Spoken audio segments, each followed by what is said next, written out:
Por acompañarnos el día de hoy a este evento. Gracias a los organizadores por habernos invitado a este evento que la verdad ha sido un esfuerzo arduo y es un gusto que existan este tipo de congresos. Es el primer congreso de crítica jurídica filosófica, que creo que es un tema de mucha vanguardia y el cual nos debe interesar a todos nosotros. Bueno, el presente panel tiene la finalidad de efectuar un análisis de pedagogía y didáctica del derecho y la filosofía. Un tema que debe importarnos porque tiene muchísimo que ver con la educación, que es algo que a todos nos atañe y nos importa. El presente panel estará presidido por 4 personas muy talentosas, doctores de mucha carrera, que nos harán el favor de explicarnos el tema. En primer término tendremos al doctor Jorge Robles Vázquez, que se encuentra aquí. Un aplauso para él, por favor.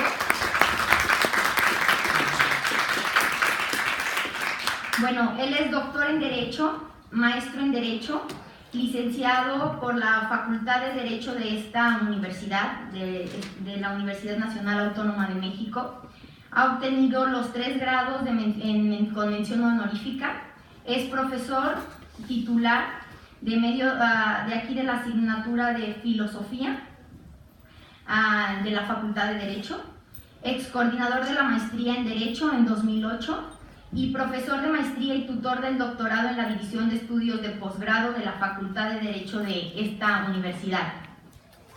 En segundo orden, hablará la doctora María Eugenia Alvarado, que les agradezco. Un aplauso para ella.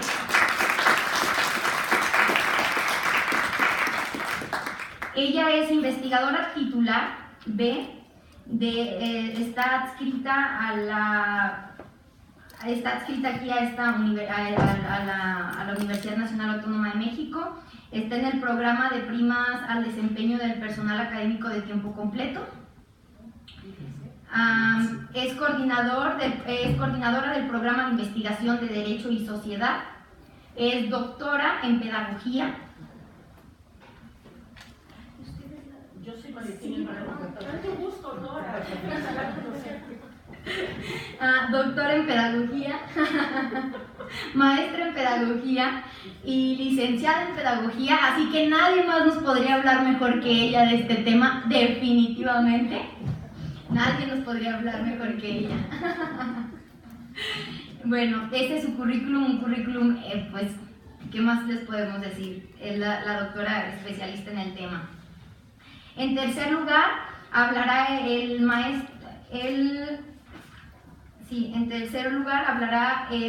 maestro Humberto Rosas Vargas, maestro en Derecho, Derecho Constitucional y Amparo, asesor parlamentario, juez del Registro Civil de la Ciudad de México, coordinador adjunto del seminario Razón, Retórica y Derecho, a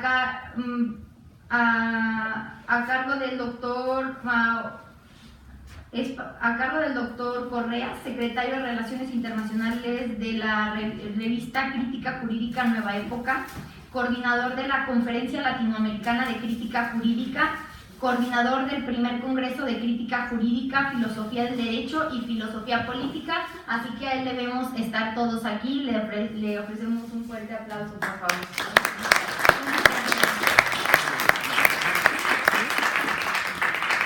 Y finalmente, la maestra Luz Janet Vázquez, maestra en Derecho por la Universidad Nacional Autónoma de México, integrante del claustro de profesores del posgrado de la Facultad de Derecho aquí en la UNAM, profesora investigadora de la Academia de Derecho y autora de diversos artículos e instrumentos jurídicos en materia de derechos humanos. Muchas gracias, doctora. Un aplauso también. Bueno, pues dicha esta breve semblanza, procederemos a iniciar con las palabras del doctor Jorge Robles Vázquez, que muy atentamente nos iniciará este panel. Bien, se escucha bien. Buenas tardes. Antes que nada, es un gusto estar en esta mesa, en este Congreso de Crítica Jurídica, con tan distinguidos investigadores, profesores de la universidad. especialmente con la doctora María Eugenia Alvarado Rodríguez, quien fue, es y siempre será mi maestra, justo, nuevamente. Bien, hablar sobre el problema de la educación jurídica, la pedagogía y didáctica del derecho y la filosofía. Voy a centrar en algo de la educación jurídica y especialmente con los trabajos que he podido realizar en torno a la educación jurídica en la Facultad de Derecho aquí de la UNAM, ¿no? ¿Qué visiones de derecho se han tenido a lo largo de los años? Es algo muy interesante. Haciendo una revisión, por ejemplo, de la literatura, de la revista de la Facultad de Derecho y otras revistas que datan incluso de principios del siglo XX, se señala cómo la idea del derecho en la Escuela Nacional de Jurisprudencia en el siglo XIX, en 1867, pasó por varias etapas. Una visión muy positivista kantiana, luego llegó la gran influencia de la exégesis francesa, fines del siglo XIX, tardío, y llegó bastante tardía también, a principios del siglo XX, en la década de los 30, las ideas neocantianas. Esto, por ejemplo, Roberto Esteban Ruiz lo describe muy bien. Roberto Esteban Ruiz fue un jurista que fue profesor emérito de la facultad aquí, pero claro, murió en el 1959, para que nos ubiquemos, pero le tocó esa transición de fines del 19, principios del 20, ¿no? Esa primera mitad, ¿no? Y describe esas etapas. Pero también, haciendo una revisión, muchas de las ideas también en torno a cómo entender la idea de una educación aplicada al derecho de una manera, vamos a llamarla contemporánea en el siglo XX, hay algunos personajes claves que se pueden identificar.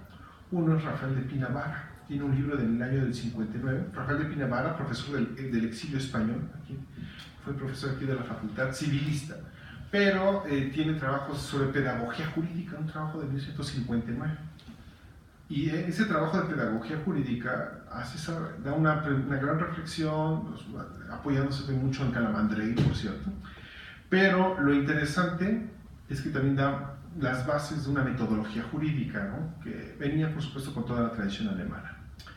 Y de igual forma, un alumno que en la década de los 60, en los 70, también dio una visión muy apegada a Rafael de Pina, su maestro, es Héctor Fix Zamudio. Esa otra etapa. Y lo interesante que se empieza a hablar de una educación jurídica con un perfil crítico. Bien, lo encontramos gracias al exilio otra vez. Por una parte, los trabajos de Jorge Wittger, el profesor del exilio chileno, profesor hasta el día de hoy, afortunadamente en la facultad, que empieza a abordar la idea de una didáctica del derecho crítica. Interesante, porque nunca se utilizó esa terminología como la entendemos, ¿no? Y por supuesto, los trabajos del doctor Óscar Correas, ¿no? De la década de los 70, 80, hablando de una visión crítica en torno al derecho y por supuesto su aplicación. Algo que podemos decir es que la educación jurídica, y se ha abordado, ha estado centrada históricamente en una visión muy conservadora, una visión centrada también en la cátedra magistral, una visión incluso en la Facultad de Derecho todavía se persigue una visión muy decimonónica, es decir, una concepción exegética de culto a la ley. Y eso se entiende por los momentos históricos en que ha atravesado a la propia facultad, ¿no? Hasta qué grado fue viable este modelo exegético, positivista, compatible con el sistema político existente, ¿no? del México revolucionario, y se comprende también que la idea de una visión pura pues, fue compatible con el momento histórico. Sin embargo, la idea de repensar la educación jurídica en una institución macro como esta tiene muchos retos. El problema, Jorge, que quiero abordar es cómo construir un pensamiento crítico, ¿no? A través de en esta educación jurídica, que parece inviable, ¿no? La facultad, por ejemplo, a los que no son de aquí, han tenido, históricamente había grupos de 120 alumnos, grupos de 150, ahorita después 90, ahorita los grupos ya bajaron, entiéndase 60 alumnos. Es que es un monstruo, ¿no? Y así funciona. Entran los primeros semestres, son grupos de 60, 66, ahorita tengo 67 en un segundo semestre, ¿no? Y tenemos clases de 1 hora 20, ¿no? 1 hora 20 minutos. ¿Cómo trabajar la idea y poder pensar los aspectos de crítica? Yo creo que hay que abordar muchos aspectos. Paso número 1, ¿qué tipo de conocimiento estoy trabajando? Cuando algo que nos ha perseguido mucho al conocimiento, bueno, a la educación jurídica, es que la educación jurídica parece estar estancada en el siglo XIX literalmente. Es decir, nuestros referentes teóricos son verdaderamente obsoletos, ¿no? Por ejemplo, en clases como teoría, metodología, qué bárbaro, si estuvo muy avanzado el curso, creo que acabó en Kelsen, ¿no? Y Kelsen, pues por supuesto, creo que se ha escrito algo después de Kelsen, ¿no? Ha habido algo, por supuesto que sí. Es decir, no tenemos una visión. Planes y programas así perdidos, qué bárbaro, se modernizaron en 1930, ¿no? Es decir, son planes que están fuera del contexto actual, ¿no? Por ejemplo, estamos en cierto auditorio apellido, ¿no?, de Eduardo García Maínez. Una vez escribí un artículo, ¿no? La culpa no la tiene el gran don Eduardo García Maínez.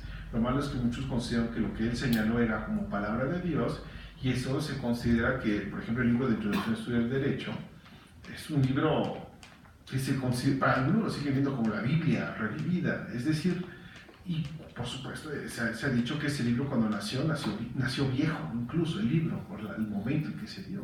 Sí, haciendo una visión crítica en ese sentido. Los materiales son obsoletos, así de plano. Por ejemplo, los maestros de civil, vayan a leer derecho civil contemporáneo y encuentran a Ripert, a Oblin, bueno, vamos. No, penal, lean algo bueno, lean Pablo Vasconcelos. Bueno, eso es el causalismo, creo que ni llegaba a la Segunda Guerra Mundial todavía. O en administrativo nos quedamos en el estado benefactor, ¿no?, de la posguerra, con Fraga, o Rojas, que se raya entre, no sé si entre propaganda y desarrollo administrativo. Es decir, los materiales son viejos por lo regular. Los planes están atrasados. Siempre he pensado, por ejemplo, cuando le ponen materiales en el inicio, introducción a estudios de derecho, y al final filosofía, y una gran cantidad de derecho positivo. Pues eso es un método decimonónico, es una visión conceptual. Tú aprendes los conceptos, perfecto. Oiga, ¿y la práctica? No se preocupen, la práctica llegará. Eso es una visión muy obsoleta, ¿sí? Es decir, aunque digan el plan es nuevo de hace 5, 6, 7 años, uno lo revisa, su estructura, los programas, la organización de los contenidos, las bibliografías. Pues no es un plan del siglo XIX, o ya muy moderno, 1950. Y eso que repercute de que parece que hay una continuidad, una visión inmutable, ¿no? Como dicen ciertos maestros, tal institución fue, es y será de esta manera. Y todavía se enseña así, ¿eh? Cuando esa figura de la famosa naturaleza jurídica, ¿no? Había un maestro que dijo en cierta conferencia, iba a decir de maestros, grandes maestros, pero no es correcto decirlo, pero en cierta conferencia dijo la teoría general de la naturaleza jurídica. Si me dice cuál es la teoría general de la naturaleza jurídica, pues sabremos cómo se puede hacer una teoría con algo inmutable, ¿no? Pues está bien. Pero bueno, salió. Y claro, entonces tenemos un problema: ¿qué tipo de conocimientos? 2, los planes y programas no están diseñados. No están pensados. ¿Cómo aumentamos o disminuimos asignaturas? Pues problemas políticos o intereses, o sea, no hay diseño. 3, el problema de formación de profesores es nula. Si no tenemos profesores formados como docentes, con ciertas características, con preparación, que sepan, nada. Que tengan una idea de qué es simplemente un modelo educativo, qué son estrategias, qué son enfoques, nada, ¿no? No hay preparación. Sí. 4, los problemas de evaluación. ¿Cómo hacer una adecuada evaluación si no hay materiales, ¿no? O incluso, por increíble que parezca, la idea de un modelo educativo. La idea de un modelo educativo, eso por primera vez que aquí lo vi en la facultad, fue con la administración del 2000-2008. Apareció uno. O sea, apenas. Y eso creo que apareció en el 2007-2008. Luego llegó otra administración y cambió. llegó otra y lo volvió a modificar, y eso que es la UNAM, ¿no? Es decir, y es más, no sé si realmente tienen idea de realmente para qué sirve la idea de un modelo educativo, ¿no? Para aterrizarlo. Es decir, tenemos problemas de diseño, de base, problemas de planes, problemas de programas, problemas de materiales, problemas por lo mismo de contenidos, problemas de estrategias y enseñanzas. Lo que originamos en el fondo es que pues, mejor caemos en lo que el propio Duncan Kennedy señalaba en los estudios críticos del derecho, que estamos preparando para la jerarquía. Es decir, no estoy enseñando a cuestionar, indagar, investigar, analizar, ¿no? Sino simplemente reproducir. Se reproduce un estatus, se reproduce constantemente la forma de resolver el caso, la forma de entenderlo, y eso a la larga pues son nada más formación de cuadros para ciertas necesidades que requiere el sistema. O sea, por eso preparamos para mantener la jerarquía, reproducimos jerarquía, reproducimos dominación, se reproduce una ideología en el fondo con esta educación de que siempre ha sido, es y será. Es decir, el diagnóstico de una educación jurídica como una institución tan grande de esta, pues es muy criticable, ¿no? Y es clara, se ha estudiado, hay materiales, tesis, se ha estudiado bastante. Ahora, el problema también es, bueno, ¿y qué se puede hacer, ¿no? Antes que todo esté todo perdido? Bueno, el diagnóstico es muy malo, después, bueno, ya vámonos casi, ¿no? Pero bueno, ¿qué podemos hacer ante ese diagnóstico? Es posiblemente el trabajo en el aula, ¿no? Porque puede uno, la trinchera primero del grupo.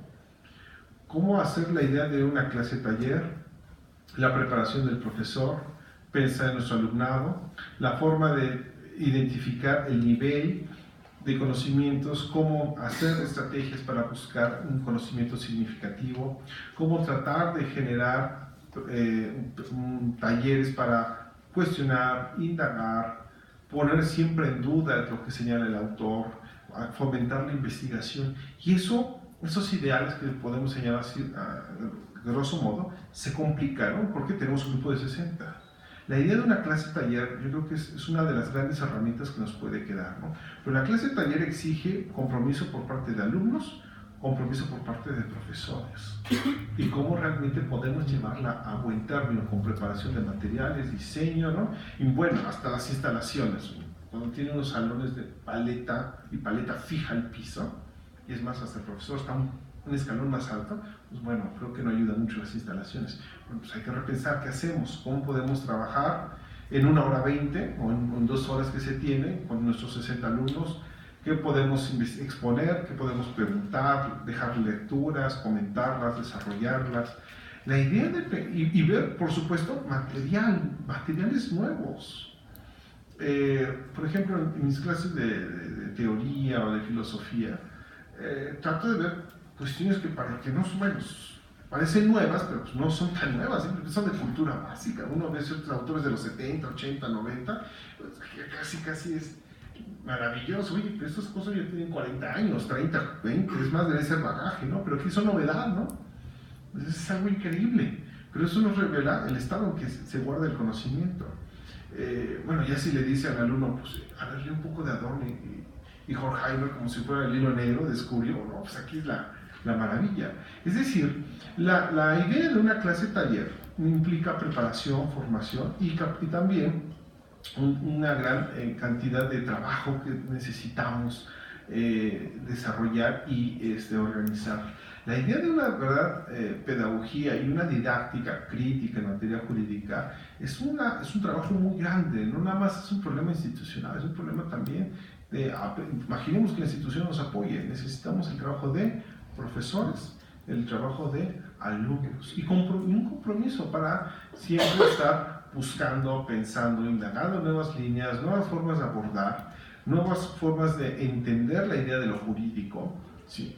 Y no quedarse con lo que señala el programa, ¿no? Esa es una situación. Desgraciadamente, muchas veces suele suceder que las instituciones pues realmente funcionan por currículum oculto, ¿no? O sea, una cosa es lo que está sucediendo y otra cosa es lo que dice el plan, ¿no? Por ejemplo, una materia, metodología jurídica. Uno ve el temario de metodología jurídica en licenciatura y creo que ese temario y la nada es lo mismo, o sea, es muy malo, muy malo. Así es, esto no es un curso de metodología, esto es esas son las ideas de Rafael Lepina, iba a decir, pero sí, tiene gran influencia, pues eso ya no es viable. Entonces ahí empieza el trabajo del profesor, reestructurar qué podemos rescatar, tomar, organizar nuevos materiales, dejar lecturas, trabajarlas y hacerlo lo más dinámico posible, pero eso implica trabajo, compromiso por parte, ¿no? Y una postura también tanto de alumnos como profesores. Y a veces se logra y a veces no se logra. Eso es una realidad también por las circunstancias, el tipo de alumnos, el profesor, o simplemente mientras tengamos la idea de que estamos bien y no pasa nada y cada vez vamos a la excelencia, pues yo creo que ese es el gran problema. En la medida en que no cuestionamos nuestra forma de entender el derecho, nuestra forma de hacer derecho, nuestra forma de entender los problemas que tenemos de la sociedad y que esto no se refleje, pues estamos fritos. Hace poco también un maestro de sociología me comentaba, les comentó a los del colegio, bueno, yo creo que el tema de movimientos sociales debería agregarse al temario de sociología jurídica. Y uno dijo, no, eso de movimientos sociales, eso no es sociología jurídica, eso es para los sociólogos, pero sociología jurídica eso no es jurídico. Ah, chido, ¿no? Para nada, o sea, movimientos sociales no está vetando el tema aquí, por cierto. Entonces no se puede ver. ¿Cómo no van a haber movimientos sociales? Así, ¿no? Oiga, y si vemos algo de teoría crítica, no, esto es filosofía del derecho, esto no es teoría crítica. Ah, bueno, está bien, ¿no? No digo quién me dijo eso alguna vez. O una vez también propusimos, oye, vamos a ver ciertos autores, no, pero son muy norteamericanos, eso no van con nuestra tradición. Ah, bueno, también. Si se tienen esas ideas, ¿cómo vamos a hacer reformas de planes y programas si no estamos abiertos, ¿no? Una verdadera transformación e innovación. Si seguimos pensando en el libro oficial de la materia que ha sido, es y será, pues estamos donde estamos, ¿no? Textualmente. La idea de una transformación no es fácil. Regreso a esta idea para ir cerrando. Por ejemplo, tenía la posibilidad de ser profesor también del Colegio de Ciencias y Humanidades, ¿no? De los CCHs, a nivel bachillerato, que es un excelente laboratorio, porque está diseñado como un gran laboratorio. Y se puede ver la problemática que ha tenido durante los prácticamente más de 40 años para poder tratar de hacer una educación crítica. Es un problema, pero si no se tiene el reto, el compromiso y la idea, pues nunca se va a iniciar. Es preferible seguir en esa lucha, en ese reto de indagar, cuestionar, construir, quitar, volver a hacer ese movimiento continuo para buscar algo, a que nos quedemos inamovibles. No, nadie niega las dificultades que se conocen, se saben, pero yo creo que sí, este tipo de foros deben permitirnos repensar verdaderamente y con fundamento cómo estamos construyendo el conocimiento jurídico, repensar claramente para qué queremos ese conocimiento, qué buscamos con ese conocimiento y tercero, entrar en acción, en pocas palabras, mejor desde mi trinchera como profesor, paso número 1. ¿Sí? Si no voy a esperar que llegue el gran cambio de plan, no creo que llegue mañana, pero mínimo vamos a empezar con nuestra clase, una clase taller, trabajar con mis alumnos, indagar, cuestionar, poner en duda, proponer y volver a cuestionar, indagar y volver a hacerlo constantemente. Si algún día el alumno dice, ¿sabe qué, maestro? Yo he leído esto, y creo que está incorrecto lo que dice, y si lo dice fundadamente, yo creo que es lo mejor que pudiera pasar. Y esa idea también implica compromisos profesionales por parte de los docentes. La idea de una pedagogía y didáctica del derecho es necesaria si queremos abogados para una idea de una verdadera democracia, o abogados con una verdadera idea de defensa de los derechos humanos, una idea de abogados con una visión transformadora de la sociedad. Pues yo creo que difícilmente se forman en una escuela o una facultad tradicional, exegética, decimonónica, kelseniana, iba a decir priista, pero no es lo correcto, conservador, etc. No se puede dar. ¿Sí? Entonces, sí es necesario repensar verdaderamente muchos fondos. Esperemos que estas reflexiones puedan servir para el debate. Muchas gracias.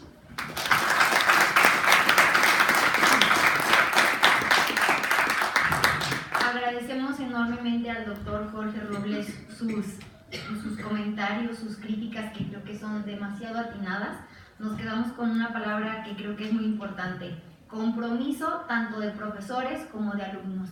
En ocasiones olvidamos que esto no solamente se trata del profesor ni del plan de estudios, sino también de un compromiso por parte de los alumnos, de disposición. Creo que esta reflexión que nos deja hoy el doctor Jorge es realmente importante. Pasado esto, continuamos con el valiosísimo comentario de la doctora María Eugenia, que le agradecemos mucho su asistencia. Buenas tardes. El problema de una presentación como la que tuvo a bien o tuvo a mal hacer la licenciada Nora Cabrera es que ustedes pueden esperar mucho. Yo por eso no soy partidaria, y lo saben muchos de los que están aquí que me conocen, de presentar currículums, porque luego parecen currículums. Entonces mejor hay que quede. 3 precisiones. La primera, que no lo dijeron y sí creo que es importante: Jorge Robles, el doctor Jorge Robles, además de ser licenciado, maestro y doctor en Derecho, también tiene un postdoctorado. Y su postdoctorado lo hizo justamente en crítica jurídica y en educación. Entonces sí lo quería decir porque además es un postdoctorado muy meritorio y hizo un trabajo muy interesante. Entonces ahí eso es lo importante. Quizás antes de haber hecho esa aclaración tendría que haber hecho la otra. El doctor Oscar Correas va a ser el coordinador ad vitam, de por vida, todo el tiempo, del programa Derecho y Sociedad del Centro de Investigaciones Interdisciplinarias en Ciencias y Humanidades, que es de donde yo vengo. Si bien el doctor se encuentra en un cambio de adscripción temporal en el Centro de Investigaciones Multidisciplinarias, el CRIM, Regionales Multidisciplinarias, en Cuernavaca, pues él dio lugar en esta universidad y en América Latina para la posibilidad de lo que es la crítica jurídica. Y en ese aspecto, si bien ha habido podríamos decir, sugerencia, ofrecimiento, invitación, todo esto que puedan ir por ahí, de que yo coordiné, yo no podría hacerlo. Y no podría hacerlo porque para mí él siempre va a ser el coordinador, nada más por respeto académico, por respeto a la trayectoria, por respeto, pues podría decir a muchas cosas más, ¿no? La presencia, todo, pero justamente por eso. Y es un hombre sumamente generoso, no nada más como persona, sino con su conocimiento, y al darle la pauta, la aceptación de recibir a alguien que, por cierto, en cada sesión teníamos unas discusiones muy interesantes, porque yo soy pedagoga, y él hablaba de la crítica jurídica y yo siempre la jalaba a la pedagogía. Entonces me decía, ay, como que él vino otra vez, ¿no? Pero cada sesión de los miércoles que estaban instituidos por él, tenemos un seminario en el CEIS sobre crítica jurídica justamente. Y si bien hace más o menos 3 años que él no está en el seminario con nosotros, pues yo estoy como responsable de los proyectos de investigación, como responsable del proyecto PAPIR, pero él hacía el seminario los días miércoles. Y justamente en esta actitud de respeto se instituyó el seminario los días miércoles. Entonces todos los miércoles estamos en el piso 5º de la Torre de Humanidades de 10 a 3 de la tarde, donde estamos becarios, tesistas, simpatizantes del proyecto. Y créanme, ahorita estamos en jauja porque somos 18. Somos 18 los que estamos ahí, de los cuales le podría decir que son 5 los que tienen beca. Los demás están de veras por auténtico interés. Dicho lo cual,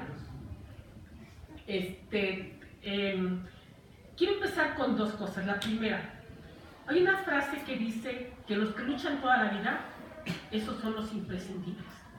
Yo aquí ubico de Brecht, aquí ubico a 2 grandes para mí, y los 2 en vida, ojo, reconocimientos en vida. Uno es justamente el doctor Oscar Correas, con quien todavía puedo comunicar, hablar y todo, y el otro, ya les dije al doctor Correas, y el otro es el doctor Pablo González Casanova. El rector de esta universidad, fue el director que me recibió en el CEIS a mí, y yo también me preguntaba por qué me recibía. Mi trabajo de investigación era eminentemente interdisciplinario. Yo llegué con un proyecto de investigación sobre enseñanza de la ciencia, enseñanzas y concepciones de la ciencia en la universidad. De ahí me he ido dando algunos giros, algunos cambios, hasta que llegué a trabajar justamente la enseñanza del derecho y las concepciones con las que se enseña. Está aquellas concepciones donde muchos de ustedes quizás estarán, donde piensan que el derecho se siga a pie juntillas y no hay nada que hacer. Y háganlo como quieran. Habrá otros que piensan que aún en el derecho, que es ley, que es norma, que es todo esto, puede haber cambios. Entre estos están justamente, ¿no?, algunos de los teóricos de crítica jurídica. Pero eso nada más era aclaración, voy a empezar por ahí. Con lo que voy a empezar justamente, y que yo denominé mi trabajo, fíjense nada más que cosas: pedagogía y didáctica, dos inseparables colegas. Dirían, pues es el mismo objeto de estudio. No, ese es el primer concepto erróneo que tenemos. Pero además en su intersección con el derecho y la filosofía. Estas tres grandes áreas del saber que he mencionado, pedagogía, derecho y filosofía, son eminentemente humanistas. Pertenecen al área de las humanidades. Algunos dicen que no, que el derecho son ciencias sociales, pero ¿con quién trabajan y hacia quién trabajan, no? En este aspecto, después de haber agradecido a los organizadores la invitación, estar con ustedes aquí este 25 de abril y todo, quisiera hacer algo que poco común es, y no es que esté insultando la inteligencia de nadie, ojo, pero es muy común, y no entre ustedes porque ustedes, su sapiencia está demostrada con sus grados, sus títulos y todo lo demás, ¿no? Es muy común que varios confundan pedagogía, didáctica, educación y enseñanza. Y más todavía aquellos que dicen que son las ciencias de la educación. Pues no, son totalmente diferentes. La pedagogía es este proceso que tiene como objeto de estudio el fenómeno educativo. Y que en su ejercicio práctico se apoya de la didáctica. Que la didáctica es teoría y práctica de la enseñanza. La enseñanza es lo que hacemos cotidianamente frente al alumno como docente, profesor, incluso algunos se llaman catedráticos. Pero les recuerdo que el catedrático tiene una cátedra, y la cátedra es un lugarcito que no nada más está aquí arribita, sino es un lugarcito así especial, muy bonito, que se gana en un concurso. Lo que ganamos nosotros cuando ingresamos a la universidad es una plaza o un nombramiento de profesor, de investigador, de profesor de asignatura, de profesor de carrera, de profesor, en el mejor de los casos, docente investigador, como es el caso de la UACM y de la Metropolitana, ¿sí? Profesor. Pero no es catedrático. El catedrático eran aquellos, como los que mencionó el doctor Robles, y digo, decir catedrático, hay un concurso, está por ejemplo la cátedra Gustavo Vaz, está la cátedra, ay se me olvidó el nombre, que es médico y que está en psicología, luego se las digo si me acuerdo. Entonces son diferentes ámbitos de generalidad de una práctica que tiene que ver con la educación, con el fenómeno llamado educación. Pero la pedagogía es la parte que teoriza al respecto. Entonces cuando ustedes hablan de pedagogía del derecho, es cuando el derecho hace intersección su teoría con la teoría de la pedagogía, ¿sí? Y llevan a la práctica algo, que es la didáctica del derecho, la enseñanza del derecho. Pero son niveles de teorización, de abstracción diferentes. ¿Vamos bien o me regreso? ¿Sí? Gracias. Bueno, como no quiero saber si me dicen que sí o que no, gracias.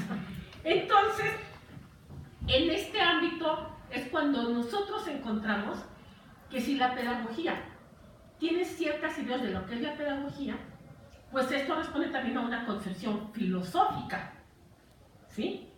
De ahí entonces que de repente encontremos, bueno, ya me adelanté, la dualidad de la crítica jurídica, que eso también es importante mencionar, lo quiero hacer ahorita, y de la pedagogía crítica. Ojo, el doctor Robles decía hace rato que acuñaron aquí el término didáctica crítica, cuando no se había hablado. En efecto, porque muchos hablan de didáctica crítica como la forma de enseñar diferente críticamente al alumno, y entonces lo que hacemos es poder trabajar al alumno en grupos y que el alumno se vuelva hiperactivo, pero no hay una guía. No hay una guía realmente, y el maestro de repente se desaparece, y el alumno es el que hace todo, ¿no? Y de repente el alumno protesta y dice, ¿por qué si él es el que cobra yo tengo que hacer todo? O bien se pone en huelga de cerebros caídos, que se puede común, y no quieren hacer nada. Y no quieren hacer nada porque el maestro les tiene que decir cómo, cuándo y dónde aprender y qué enseñar. Entonces, Esa es una. Pero entonces esta pedagogía crítica nos lleva a ver, y en su combinación con la didáctica crítica, que ojo, aquí son dos de los más grandes paradigmas, llamémoslo así, si me permiten, modelos que rebasan al derecho convencional y que rebasan a la pedagogía convencional. Entonces, si el derecho se vuelve en crítica jurídica y la pedagogía crítica, imagínense la potencial bomba que se hace, ¿no?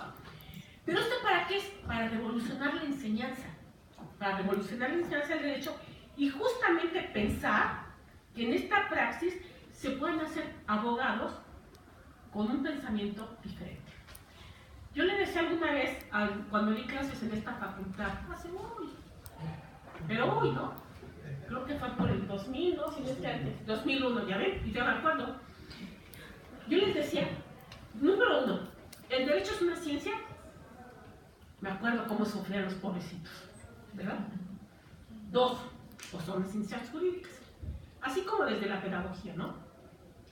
Dentro de esto entonces, ¿cuál es el tipo de abogado que ustedes están formando? Pues es el abogado que conoce las leyes, pero ¿cómo las lleva a la práctica? Y les comentaba, yo me acuerdo, Humberto, cuando esta facultad le llamaban la Casa del Pueblo. No sé si se ríe porque no fue cierto, pero la facultad de Derecho, ustedes se acordarán algunos quizás que su cabecita igual que la mía pinte algunas cositas blancas, son lucecitas, ¿eh? Era la Casa del Pueblo. ¿Por qué? Con Lucio Mendieta Avique y Núñez. Gracias. Y aquí venía la gente a que la asesoraran. Y venían sin un quinto, sin un nada, y se les apoyaba. Después no sé qué pasó, porque en esa época no había nacido, déjame que te cuente. Pero de repente me encuentro con una facultad de Derecho, que no voy a decir nada porque estoy en su casa. Totalmente diferente a los planes originales. En ese aspecto es justamente donde estamos postulando, y digo estamos porque lo hemos logrado hacer muchas cosas desde este seminario, en el cual cuando puede nos acompaña nuestro querido colega Joaquín, cuando no puede porque está en especialidad y cuando no en las prácticas y todo, pues sentimos su ausencia. Hemos logrado hacer un trabajo, voy a decir una palabra, interdisciplinario. Estamos abordando la crítica jurídica desde un aspecto interdisciplinario, ontológico, epistemológico, nociológico, axiológico, pero desde los planteamientos de la teoría latinoamericana, los movimientos sociales, eso que no tienen ser aquí, movimientos sociales, todo esto. Entonces, es justamente cuando nosotros nos referimos a que es viable, que esta dualidad, crítica jurídica y pedagogía crítica, de la posibilidad de la formación de profesionales del derecho que se empeñen en una actividad diferente, con una actitud diferente hacia un público que les está pidiendo no nada más ayuda legal, sino ayuda también en muchos otros aspectos que tienen que ver con las leyes. Y bueno, en esta praxis que busca principalmente la formación de nuevas generaciones, donde la práctica de la justicia sea precisamente la premisa que nos guía. Esto es lo que me lleva a mí a pensar que hay posibilidades de crear un campo innovador, tal vez alternativo, tal vez diferente, eso sí, diferente, para la enseñanza y formación de esos abogados, que mucho ha hecho la UACM, otro tanto ha hecho, por ejemplo, la Universidad de La Plata en Argentina, con un concepto muy interesante que tienen de los hombres en situación de encierro. Yo cuando supe dije, ¿qué es eso? Pues son justamente no hay el concepto de reo presidiario o no. Es las personas que están en situación de encierro. Y si tienen una muy buena conducta y una muy buena, bien portados, llamémoslo así, y estudian y trabajan, van a la Universidad de La Plata a tomar clases con nosotros chicos. A mí cuando me tocó dar una participación ahí, yo veía a algunas personas, pues la verdad es que se ven diferentes. Y no se ven diferentes porque sean diferentes, sino incluso en la forma de vestir, muchas cosas. Y yo, pues como siempre, ¿no? Modelo, ya vieron cómo soy. Ya hasta después de que terminamos la participación y todo, me voy enterando que eran personas en situación de encierro. Por conspiración, ¿no? ¿Qué es eso? Entonces me explicaron este planteamiento tan interesante que hay en la universidad de justamente incorporar a estas personas que han delinquido para que se incorporen realmente a la sociedad. No faramayas, sino realidades. Y una forma es justamente que trabajen brazo a brazo con los estudiantes de Derecho o de leyes, ¿no? Entonces, cuando yo hablo de la pedagogía como un reto interdisciplinario, estoy hablando de una práctica que se está buscando campo en el mundo, pero además es un debate permanente. Como pedagoga, debo decirlo, es una posición muy diferente a otros pedagogos que van a escuchar. Pero mi premisa de este reto interdisciplinario es que parto de dos cosas, de dos premisas, mejor dicho. La primera es que la pedagogía surge ligada inherentemente a las humanidades, que ya se lo dije. Y la segunda es que el conocimiento no se da al margen de las instituciones. Llámese escuela, llámese partido político, llámese familia, llámese escuela, llámese como se denomine. Ahí se da la enseñanza y la educación, justamente pegada a las instituciones. Y si estamos hablando de instituciones, una de ellas es la universidad, o son las universidades. Y en este caso, la educación es un proceso que busca, que consiste en inculcar a los jóvenes, ojo, los valores y las creencias heredadas tanto de la tradición, que están modernizadas y que constituyen el núcleo de una cultura. Recordemos que cultura es todo aquello que aprendemos y que cuando se nos olvida, lo que nos queda, eso es cultura. Justamente esa es la cultura. No que andemos repitiendo lo que dijo X, Y, Z. Y ahí meto una cuestión que a mí me gusta mucho porque es mera de conocimiento. Las concepciones. Las concepciones forman parte de la cultura. Cuando a ustedes le pregunten, ¿cuál es tu concepción de derecho? No van a decir la definición o el concepto de derecho que da... Gracias. Ay, qué bueno que tengo anotado eso. O que da Corres. No, van a dar la de ustedes, porque eso es por la que ustedes se mueven y regulan su interacción con el otro. Cuando ustedes llegan a alguna actividad, sea clase, juicio, qué sé yo, si les preguntan derecho, no van a decir, Kelsen dice que el derecho, no, ¿verdad? Dicen lo que ustedes se relacionan con el derecho. Eso es parte cuando uno ha interiorizado el saber. Y ahí está lo que es la cultura y lo que son las concepciones. Las concepciones, al igual que las cosmovisiones, forman parte de esta cultura. Bueno, en este aspecto es ahí, justamente en estos valores, donde se centra y reposa la educación. Y obviamente la escuela, en este caso la universidad, es una de las vigilantes de las normas y de los valores humanos, que también lleva un nombre, como algunos le dicen, valores científicos. ¿Sí? Pero ¿de cuál ciencia estamos hablando también? Luego entonces podemos ver cómo a lo largo de la humanidad ha habido diferentes concepciones de pedagogía, al igual que ha habido diferentes concepciones de derecho y de todas las áreas del saber. Pero a mí me gustaría centrarme yo ahorita, porque creo que ya me estoy pasando, en tres teóricos. Uno, que ustedes quizás tal vez a lo mejor pudiera ser que lo han leído, que es Antonio Gramsci, que yo tendría que pensar que todo el mundo lo ha leído, el cual nos va a hablar de los intelectuales orgánicos y todo eso, pero principalmente nos va a decir esto: todo ser humano desarrolla fuera de su profesión cualquier actividad intelectual, es decir, es un filósofo, un artista, un hombre de gusto, participa de una concepción de mundo, de una concepción de ser humano, tiene una idea consciente de conducta moral, contribuye por tanto a sostener y modificar una concepción del mundo. Esto es, suscitan nuevas formas de pensar, nuevos modos de pensar. Si ustedes con sus alumnos le hacen ver que hay diferentes formas de la enseñanza, del aprendizaje y del ejercicio del derecho, ellos lo van a aprender. Lo malo es cuando solamente pensamos que existe una, que es la dominante, y que eso estamos reproduciendo. Y luego vemos entonces todas las crisis y cuestionamientos que tenemos. No voy a hablar de debates este día, no voy a hablar de esas cosas que a veces hacen daño a la cabeza, ¿no? Cuando uno ve las inconsistencias teóricas, metodológicas, ideológicas, ontológicas y todo lo demás.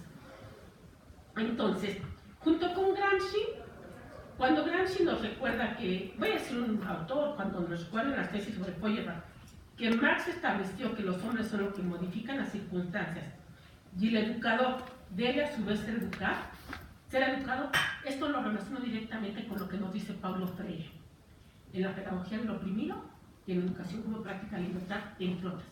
Nadie educa a nadie. todos nos educamos entre todos. Así es que si de repente en este proceso alguien se cree que sabe todo, déjenme decirles que van a aprender a alguien más, mucho más de lo que creen saber. Porque en este interactuar todos nos estamos educando, todos estamos aprendiendo. No hay nadie que llegue como tabla rasa, como tabla en blanco a un grupo. Menos ahora, no lo iba a mencionar, pero con todos los medios electrónicos que tenemos, las TICs, todo esto, ¿no? Entonces realmente no tenemos a alguien que no sepa de qué está hablando. ¿Quieres decir algo, compañera? Salud. La estornudó a la colega. ¿No? Pensé que había toda la vida. No. Entonces, esto es muy importante. Y junto a este autor, Paulo Freire, hay uno que está más relevante, que es Enrique Giroux. Y él nos va a hablar justamente, Giroux nos va a hablar de lo que es la pedagogía crítica.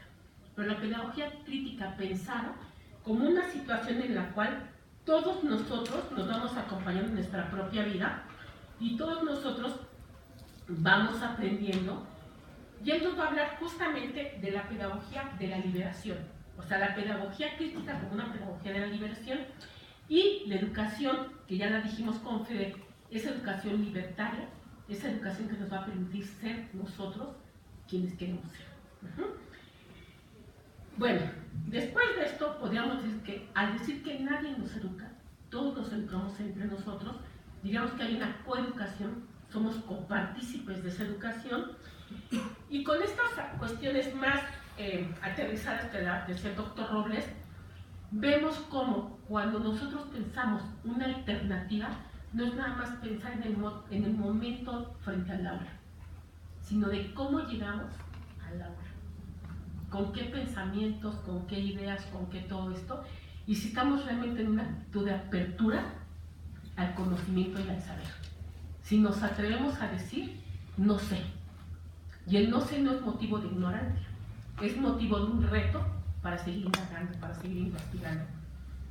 Entonces diríamos, la pedagogía crítica es el vínculo con la pedagogía de la esperanza, que es también un planteamiento freudiano, no freudiano, Freire, donde podemos ver que esta pedagogía es educación, es democracia, es un cambio político, porque recordemos que la educación tiene, así como la espada, dos filos, uno para ser reproductora y otro para ser liberadora. ¿De cuál de los dos queremos ser? De los que sigan, como dice un autor en un libro en su preámbulo, que se llama La reproducción, que dice, el capitán Jonathan tiene un pelícano.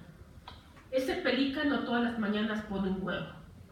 De ese huevo nace un pelícano exactamente igual al primer pelícano.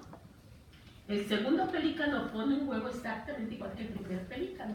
Y de ese segundo huevo, del segundo pelícano, sale un tercer pelícano exactamente igual. Y así podemos seguirnos en la reproducción, si no es que llega alguien y que hace una torta con ese huevo, ¿no? ¿Vamos a seguir así en la educación o queremos realmente hacer un cambio?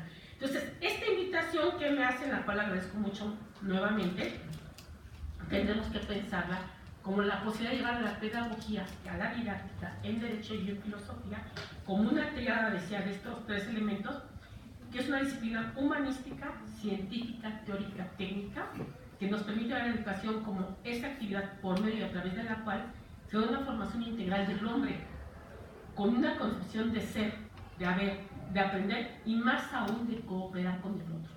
Ya no estamos en época de decir mío, mío, mío, mío, si no nos construimos con el otro. Hay que deconstruirnos y construirnos con el otro.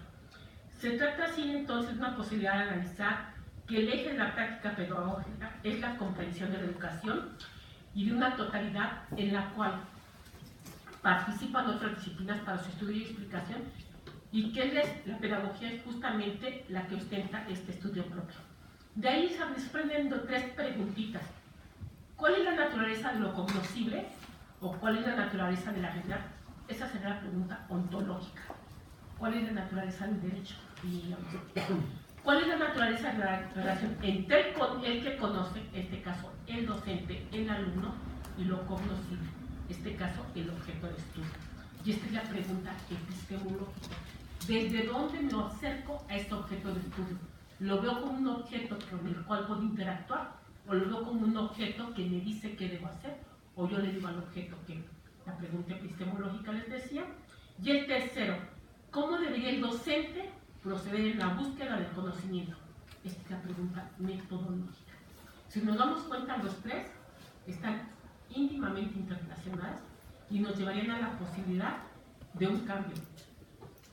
Hasta aquí, bueno, todavía sigue muchísimo, pero lo voy a dejar ahí.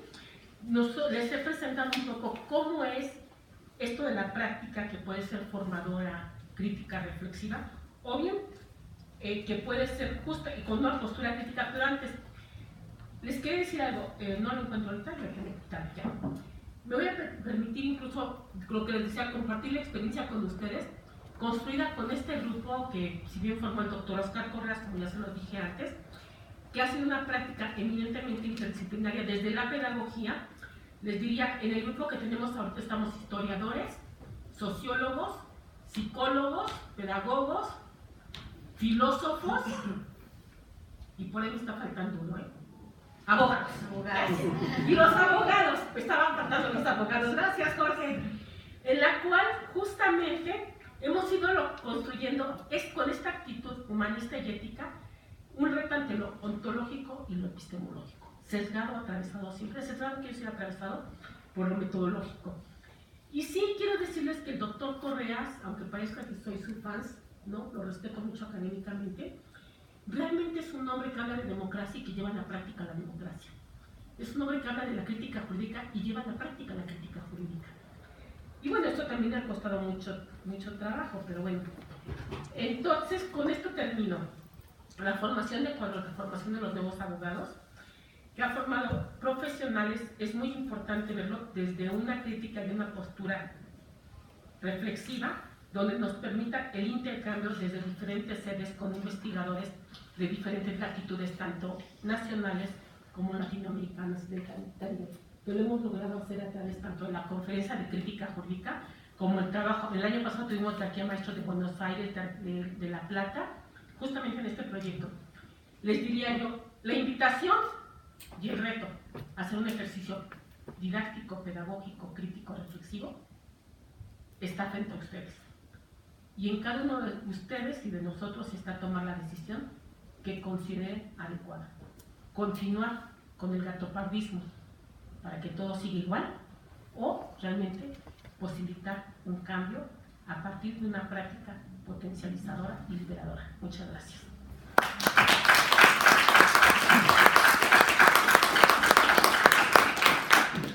Bueno, pues agradecemos enormemente a la doctora María Eugenia Alvarado, que creo que no hay nada más que pueda yo ahondar en el tema que ella nos expone. Procedemos a la exposición del maestro Humberto Rosas, que nos hablará también respecto a pedagogía. Gracias. Buenas tardes a todos.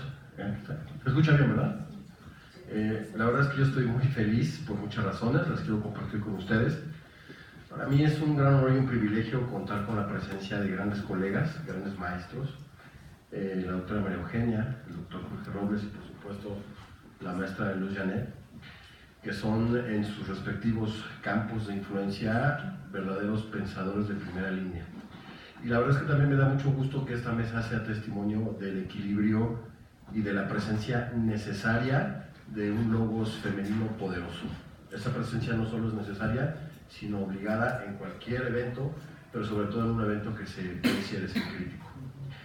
La otra razón de felicidad es porque, bueno, el doctor Correas, pues director de crítica jurídica, presidente de la Conferencia de Crítica Jurídica, también inauguró algunos seminarios más, Derecho y Sociedad en el CEICH y por supuesto Razón, Retórica y Derecho en el CRIM.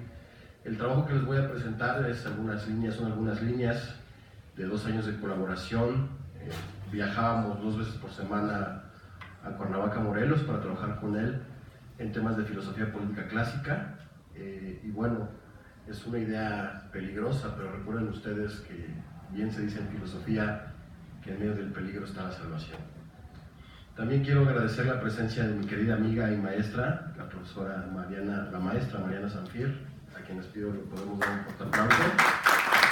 Se cumple el objetivo, porque ella es catedrática en la facultad amiga y hermana, de aquí al ladito, la Facultad de Filosofía y Letras, también de la Universidad Autónoma del Estado de México, y se cumple el objetivo, que los abogados los juristas viajáramos, hiciéramos la travesía hacia la Facultad de Filosofía y que nuestros queridos amigos y hermanos y hermanas de filosofía vinieran también a la Facultad de Derecho.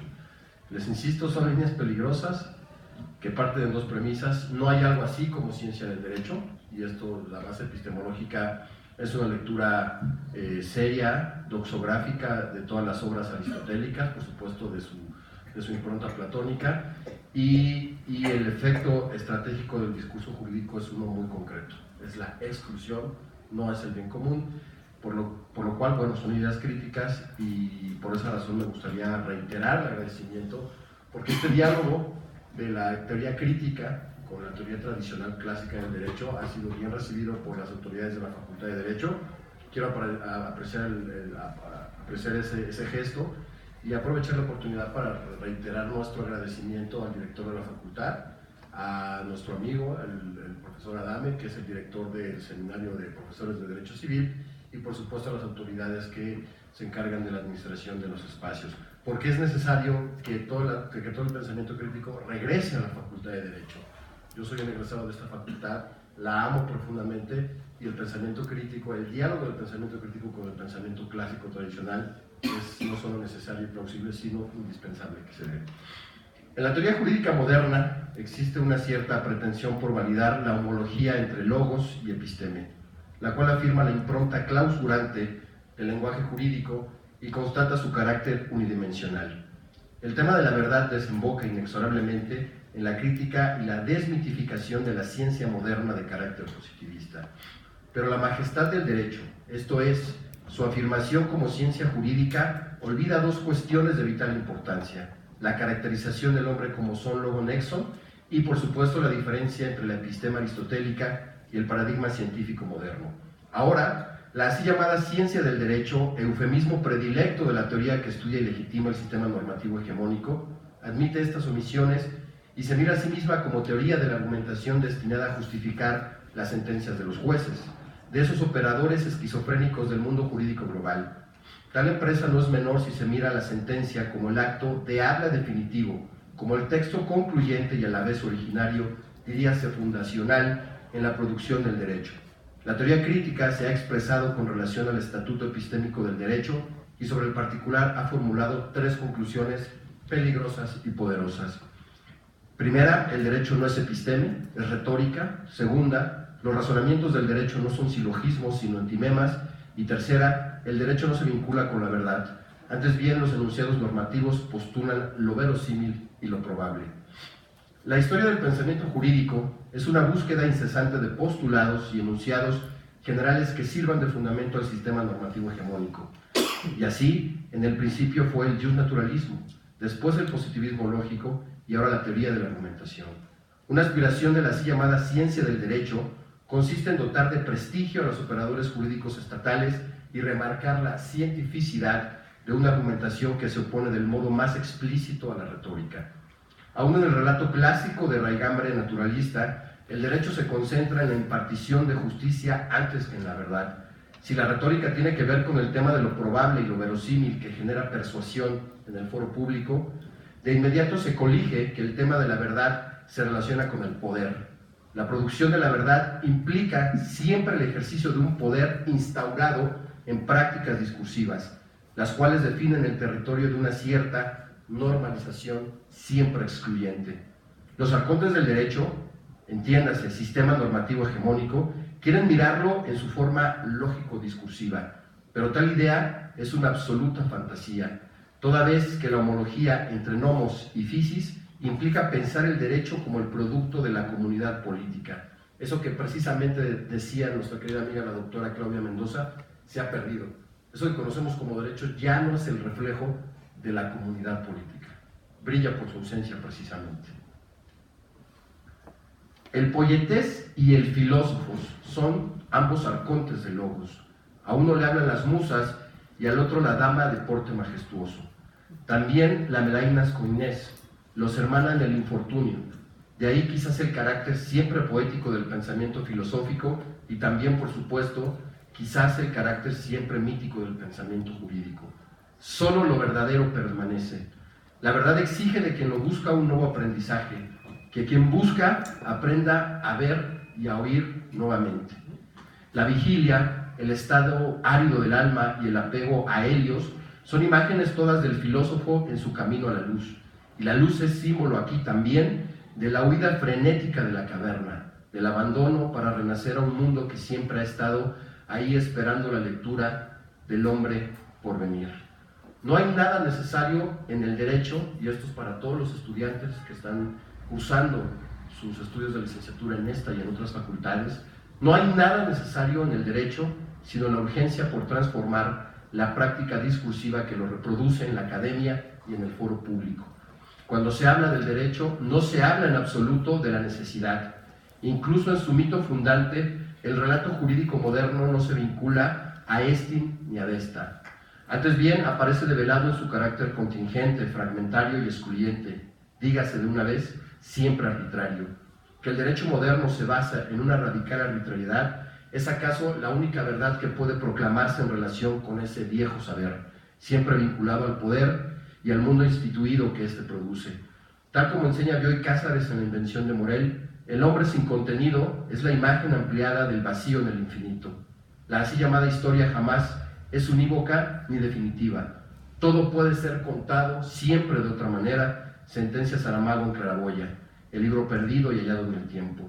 El vencedor buscará generar la necesidad de su triunfo en los 1001 relatos producidos para mantenerle en el poder, pero también el rebelde, el otro, el inconforme, el excluido, indagará siempre en las épocas pasadas a fin de encontrar el argumento que justifique su derecho a existir en la hermosa diferencia. Es cuanto, muchas gracias.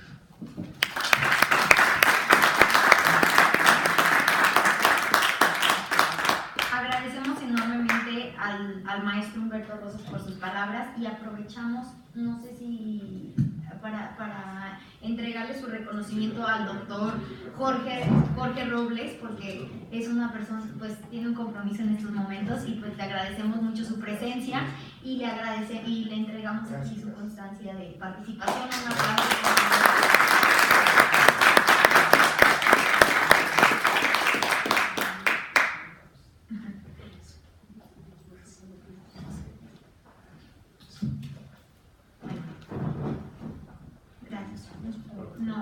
Muchas gracias por su participación y por sus palabras. Bueno, a continuación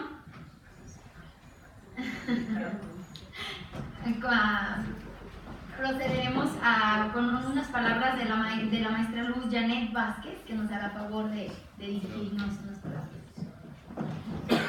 Muchas gracias, buena tarde.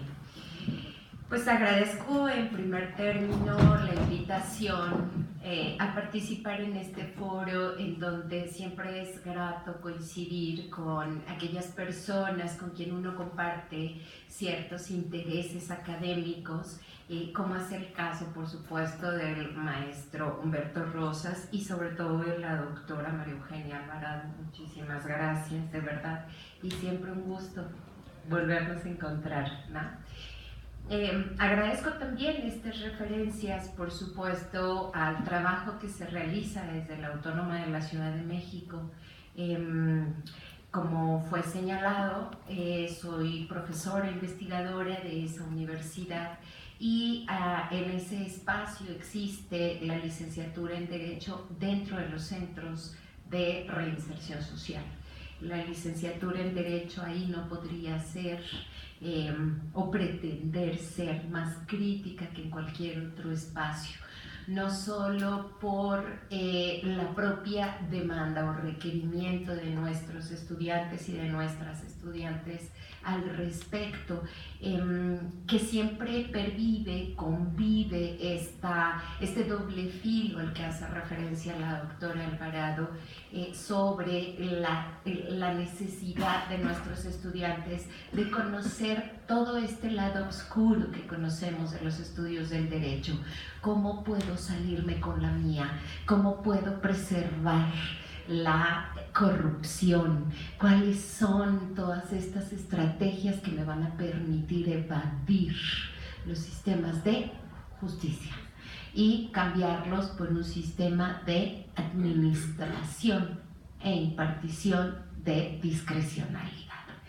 Esa por una parte, y por la otra la demanda de esto está en un error, esta práctica es equivocada por lo injusta, por todas aquellas cuestiones que no se observan de manera clara o por el peso que no tiene la verdad, la realidad o la otra parte de las historias, ¿no? Así pues, claro, todas estas experiencias, tanto al interior de este programa como las experiencias en el plantel en particular, nos han llevado, por supuesto, a hacer algunos cuestionamientos de fondo que esperamos pues invariablemente tengan un buen fin, porque en todos los espacios invariablemente humanos habrá un elemento fundamental que nos encanta preservar, la diferencia, y además no podríamos negarlo, el conflicto, ese pervive. Bueno, así pues, sobre la práctica y los cuestionamientos que nos hacemos sobre el derecho,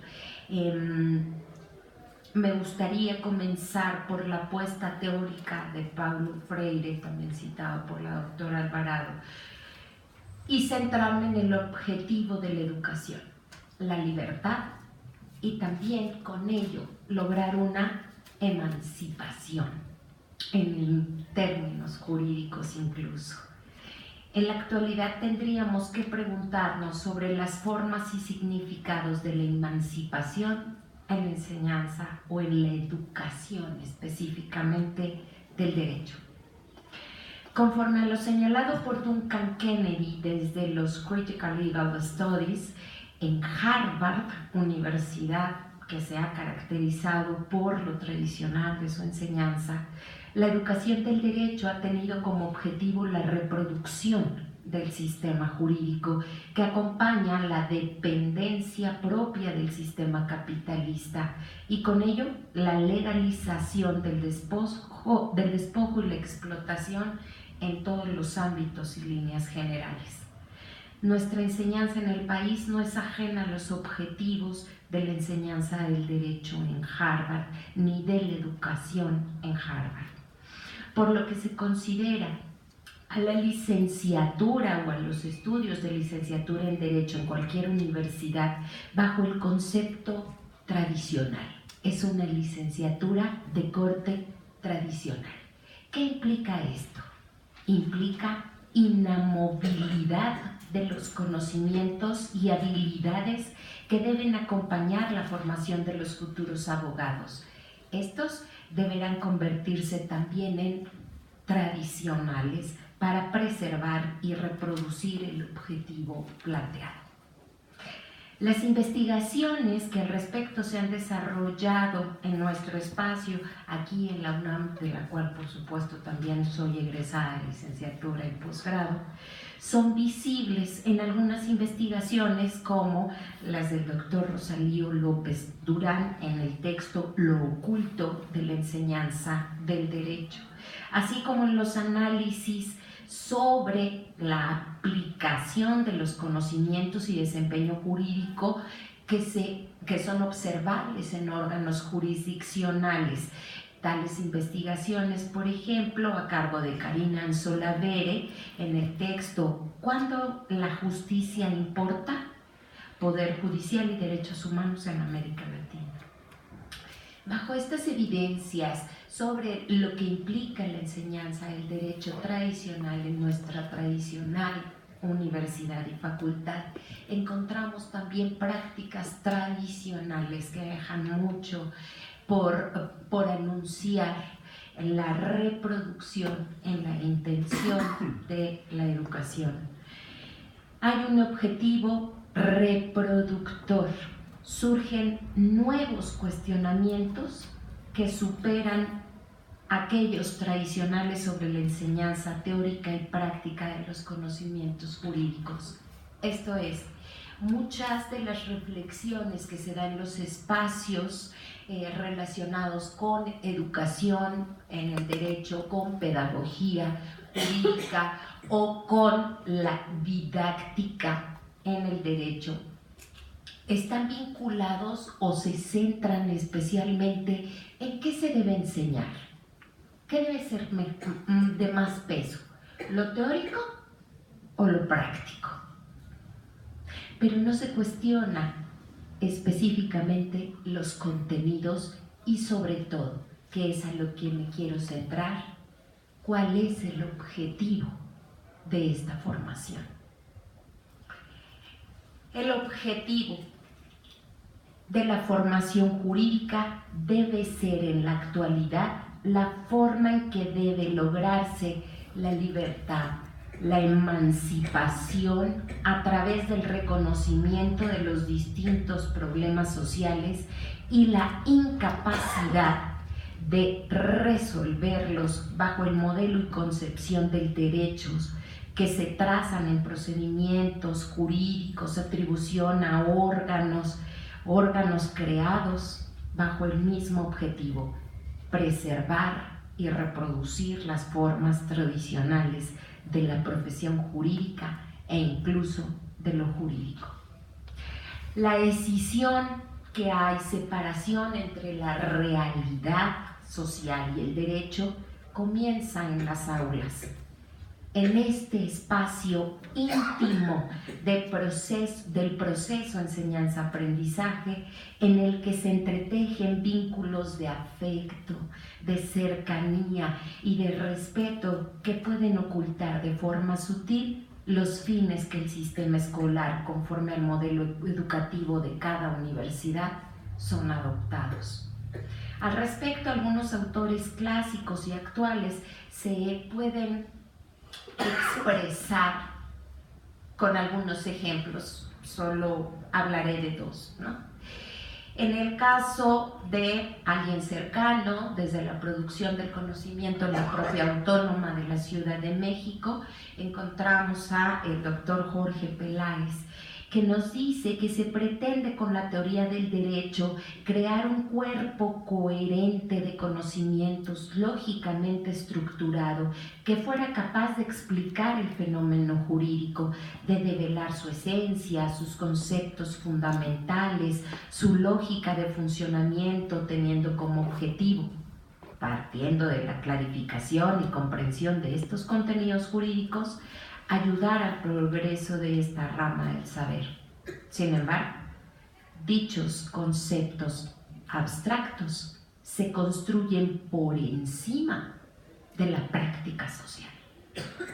En el caso de Bourdieu, nos habla sobre la igualdad formal, esta igualdad formal que tenemos en las aulas como un presupuesto.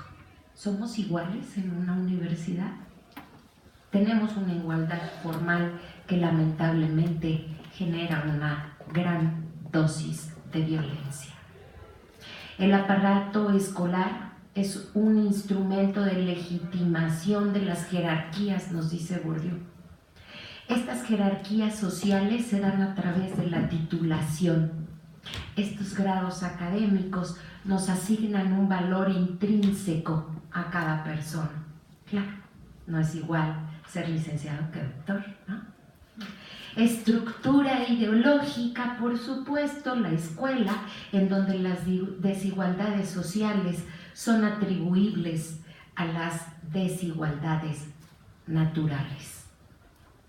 Lo anterior señalado solo hace indispensable esta necesidad de que la filosofía nos apoye, en particular la filosofía del derecho, porque esta nos va a permitir, primero, develar sutilezas que respaldan en la formación jurídica y colocar nuevamente sobre todo ello, colocar en el centro de las discusiones académicas la pregunta: ¿enseñar derecho? ¿Para qué? Gracias. Buenas tardes.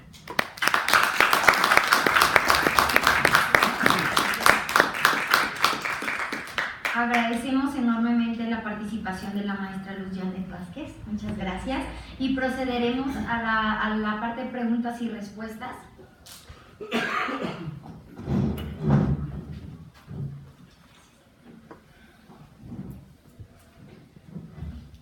Ay,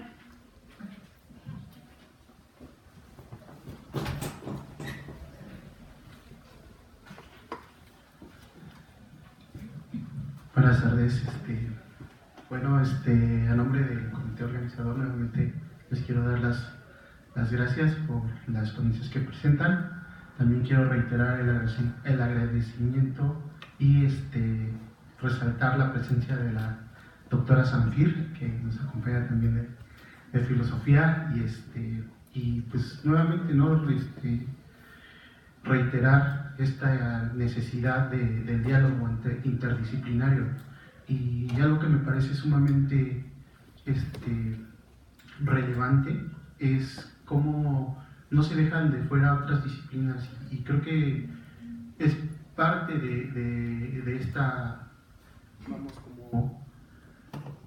de esta intencionalidad de ir juntando sociología. Acá tocabas a Bourdieu, no sé, a Freire desde la pedagogía, etcétera, etcétera. Y pues muchas gracias. Bueno, mi pregunta ya a final de cuentas sería, si bien la educación en sí o el sistema educativo tiene una finalidad y cada una de las disciplinas las va firmando conforme a sus líneas de investigación o lo que se va imponiendo a las necesidades del tiempo, ¿por qué por qué retomar por qué retomar a Freire, o por qué retomar ciertos aspectos de la pedagogía del oprimido para darle un poco de derecho o a la enseñanza del derecho propiamente dicho?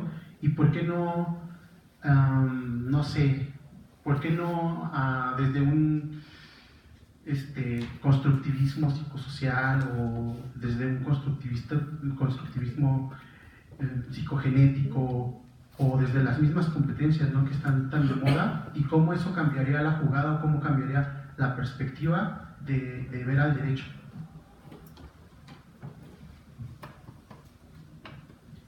¿Alguien más?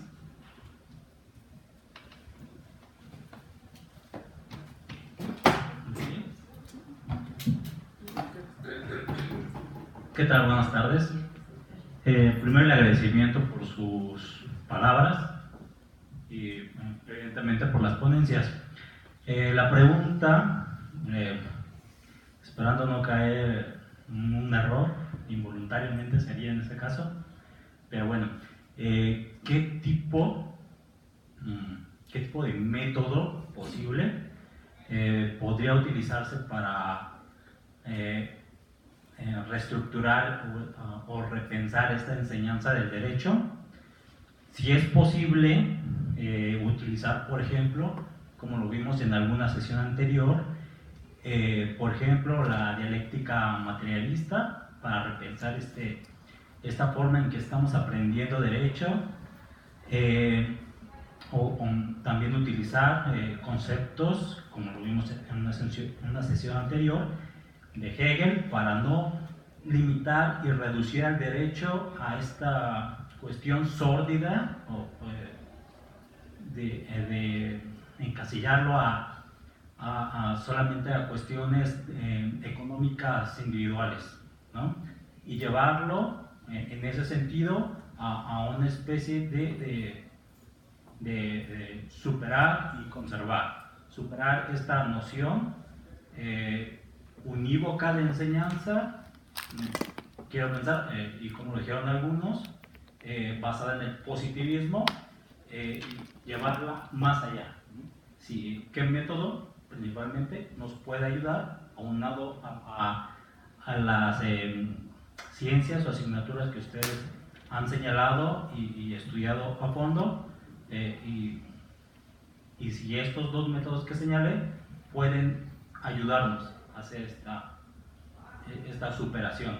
Y por último, parafraseando un poco lo señalado ya hace un par de siglos por Condorcet, disculpen ahí la cuestión del idioma, sobre, haciendo la analogía, cuando los tiranos quieren imponer cierta noción, tienen a su favor en todo momento la ignorancia de, en ese caso, de los oprimidos, ¿no? Para hacerse valer. Muchas gracias.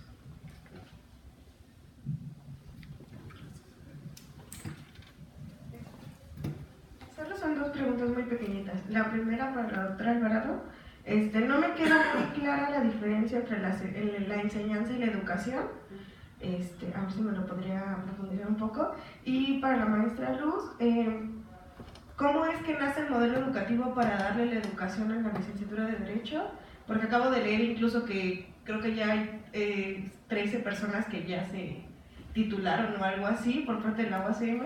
Entonces, y nada más como comentario general, también estudio en la UACM Ciencia Política y aquí Derecho, y la verdad es que, como hicieron el comentario todos los ponentes y lo he estado viendo en todas las ponencias, ¿no?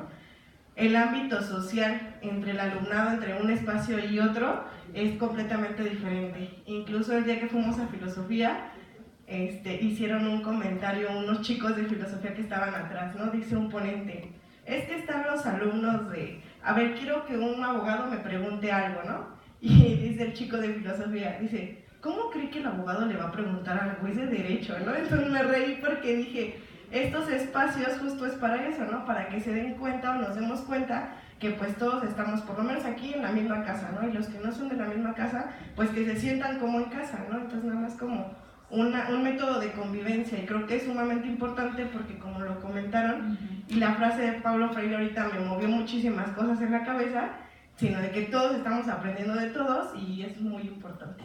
Muchas gracias.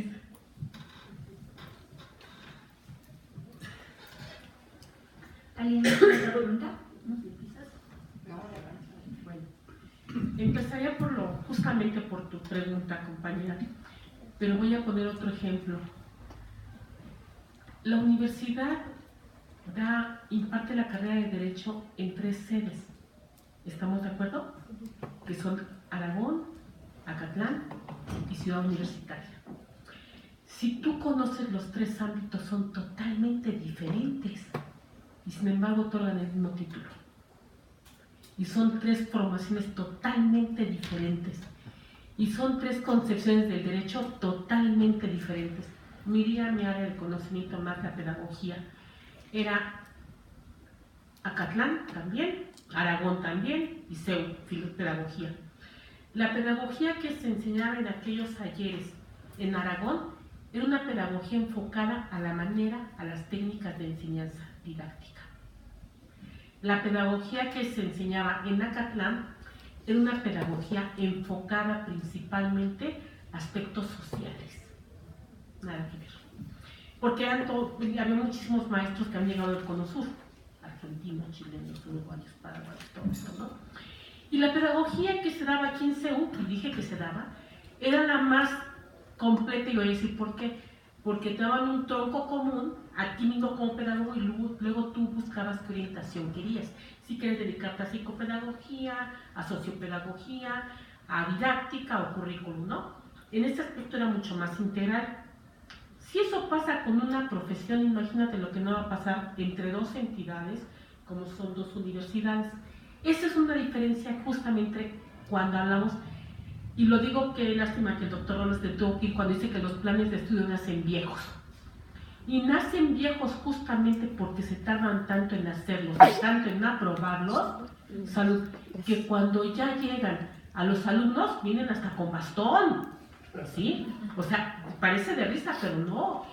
Ahorita decía el colega, este modo tan innovador de las competencias. En los años 50 hubo una autora que se llama Hilda Taba. Hilda Taba plantea, entre otras muchas cosas para estrategias de aprendizaje, las habilidades. Si tú lees lo que dice Hilda Taba, que además es un mamotreto de este vuelo, es un libro como El Pequeño Larousse ilustrado, que no todos han leído, pero que todos citan. Número 1. Bueno, no todos lo han leído, número 1. Todos lo citan, número 2. Número 3, nadie lo entiende. Y número 4, nadie lo cita. O sea, nadie se refiere a él. Hilda Taba, cuando habla de habilidades, haz cuenta que estás leyendo los nuevos modelos de competencias. Y se empieza a operativizar, no va a decir implantar. Empieza a operativizar en la nacional cuando ya en el mundo dejó de usarse. Ya nos están usando, por Dios, no puedo decir por Dios bendito, ya nos están usando, ¿sí? ¡Qué barbaridad, gracias! ¡Qué barbaridad!, ¿no? Y nosotros estamos en la gran moda educativa de operativizarlas. Las famosas competencias, a quien lo dijo, no es otra cosa sino lo que antes se enseñaban como habilidades y destrezas, que tú aprendieras a hacer las cosas bien y que te defendieras. Pero entonces hay que ser competente, y además recordemos, la palabra competencia en español tiene al menos 2 acepciones: ser competente y la competencia con el otro. Y nosotros casi todo lo entendemos en el sentido de competir con el otro. Yo soy mejor que no sé quién, que quien ya no esté, soy mejor que Pancrasita, y yo le doy las 20 y las malas a Pancrasita. Esa es la noción que todos tenemos en América, por el idioma que manejamos por todo, de la palabra competencia. Pero no lo vemos como nosotros competición, o sea, de ser competente. Esa es una. La pedagogía, la educación, es el fenómeno, lo que se da, el fenómeno educativo. La enseñanza es la práctica que realizas. Tú como docente, tú como alumno, cuando tú das una clase como alumno estás asumiendo la práctica de enseñar. Incluso algunos llegan a decir que por eso es el enseñaje, porque el tiempo que enseñas aprendes. ¿Te queda más? ¿Sí? Pero son niveles. La educación es todo un proceso, un fenómeno mucho más complejo, como lo está haciendo el compañero totalizante, y la enseñanza es una partecita de esa, donde está el aprendizaje, donde está la instrucción, voy a decir palabras terribles, la capacitación, el adiestramiento. ¿A quién se adiestra? Y sin embargo, de repente ves en planes de estudio, adiestrar al alumno para qué, y dices, ¿cómo es posible? ¿Sí? Sí, ¿no? ¿Te das cuenta? Esa es una. Y lo otro es lo que decía el compañero, bueno, ahí si se me mandan algunas cosas me ayudan, ¿no? Fíjate que Henry Giroux plantea justamente la importancia de la pedagogía social. Justamente plantea la importancia de construir y de construir, o sea, las dos cosas. Para que tú aprendas, tienes que desaprender. Y ahí justamente está claro, esto es un aspecto más social. Cuando tú me hablas de constructivismo, de la psicología genética, todo eso está más centrado en el sujeto. Aunque recordemos que, como nos lo dice alguien que nadie mencionó aquí, que es Vygotsky, nosotros aprendemos en función del entorno también, de nuestra zona próxima de desarrollo. O sea, no aprendemos nada más porque somos muy buenos, aprendemos por nuestra historia. O sea, todos los que estamos aquí tenemos una historia y conocemos muchas cosas, quizás más de las que nosotros nos imaginamos. Por eso yo decía en la participación, nadie es una tabula rasa, nadie está en blanco. Cuando nuestros alumnos llegan en primer semestre, saben mucho más de lo que ustedes creen de derecho. Pero ahí retomaré una expresión que decía el doctor Robles, el currículum oculto. Una acepción de currículum oculto que a mí me gusta, que maneja John Eggleston, es todas aquellas capacidades que tiene el grupo para ir mediando, para ir deteniendo el avance del maestro. Entonces yo, maestro, llevo, por ejemplo, matemática, digo, ay, ustedes con el maestro Panchito el año pasado vieron ecuaciones de segundo grado. ¿Qué hace el grupo? No las vimos, no nos enseñó nada, pasémoslo a derecho. ¿Ustedes con el maestro Roles vieron tal cosa? No las vimos. Y entonces tú dices, maestro tan ¿cuándo sí lo vieron? Pero es la forma de ir deteniendo el avance. ¿Sí me explicó? Que parece que estoy acelerando o no. Exactamente. Uno como grupo, ustedes como estudiantes, cuando están como estudiantes, cuando están como maestros, tienen ciertos códigos. Y esos códigos, de repente nosotros como maestros nos quedamos en blanco. Porque hacen comentarios que nosotros no sabemos de qué se trata, pero son códigos entre ustedes. Si eso pasa en lo social, imagínense lo que pasa en lo individual. Cada uno va construyendo según su propio proceso histórico, mental, capacidades, habilidades, destrezas. Yo siempre digo, exactamente, ahí, eso es importante. No lo dices, pero es algo que está implícito. Porque cuando tú hablas de pedagogía crítica, lo primero que haces es pensar en el sujeto como un sujeto en construcción, como un sujeto que en efecto está aprendiendo, pero al mismo tiempo que aprende, enseña. Por eso nadie educa a nadie. Nos educamos entre todos, somos colectividad en la enseñanza, pero también somos colectividad en el aprendizaje, ¿sí? Porque si nos conectamos, y diré otra más todavía, que también la dice Hilda Taba, pocos planes de estudio, por no decir ninguna, habla de los sentimientos y emociones, tanto de alumnos como de maestros. Nos vemos como cerebritos, o sea, puro cerebro, no que somos muy inteligentes, nos vemos como puro cerebro y se nos olvida que también somos sentimientos, afectos, corazones y todo. Se nos olvida, y eso me lo dice una doctora pues sí, la verdad sí hay diferencias entre licenciado y doctor, pero nada más es el papelito. A veces los licenciados son muchísimo más buenos que algunos, a veces, algunos doctores, que mis respetos, pero también hay ocasiones que, pues no, la verdad no, que el grado no da muchas cosas. Pero me lo dice una maestra justamente en un comité de evaluación doctoral. Yo llegaba igual que ahorita enferma y me dice la maestra, dice, ¿te sientes bien, María Eugenia? Le digo, sí, doctora. Dice, bueno, no es que sea entrometida. En Inglaterra estudiamos y si el tutor ve que alguien está un poco enfermo, le dice, fulanita de tal, recupérate y luego hacemos el examen. Dice, porque cuando estás enfermo no das. No das. Yo por eso ofrecí disculpas en un principio. Dije, si no doy, me voy. Le dije a Humberto, yo hablo 5 minutos y me voy. Pero miren, se portó bien escaso la enfermedad, ¿no? Entonces, pero es eso, no te da. Igual nosotros, si nosotros como alumnos nos enfermamos, tenemos derecho, igual el maestro no siempre está en su mejor momento. Entonces, seamos también un poco condescendientes, y más que condescendientes, humanos. Como queramos ser tratados, tratemos a los demás. Gracias.